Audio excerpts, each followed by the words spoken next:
A socio-ecological perspective suggests there are different levels of influence on health behavior. We use this perspective to understand the layered nature of Indigenous women's experience. We know that the legacy of colonial policies like the Indian Act persists today. International efforts like the UN Declaration of Rights of Indigenous People and national initiatives like the Truth and Reconciliation Calls to Action have been pushing governments and public health institutions to examine how their policies perpetuate a colonial legacy. The Tripartite Health Agreement and the development of the First Nations Health Authority are examples of Indigenous self-determination within the health sector. While elders have known this, research is proving that greater Indigenous self-determination can lead to improvements in Indigenous health, and that when Indigenous youth grow up with their culture and language, they are more resilient. In a Canadian Indigenous survey, participants identified social connectedness as a strength in their communities.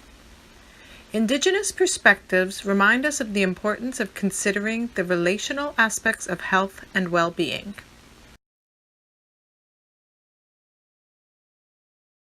Recent research studies suggest that Indigenous women connecting to share stories and talk about breast cancer was an important intervention that encouraged women to have a mammogram.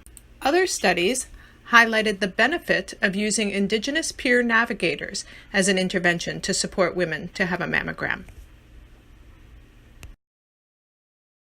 These are examples of the importance of social connection when establishing health promotion and screening programs for Indigenous women.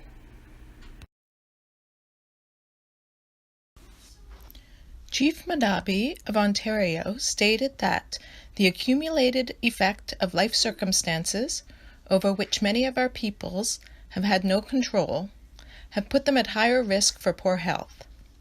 These circumstances involve imposed reserve systems that dictate where they can live, low housing standards, poor water quality, poor access to nutritious food, and lack of resources.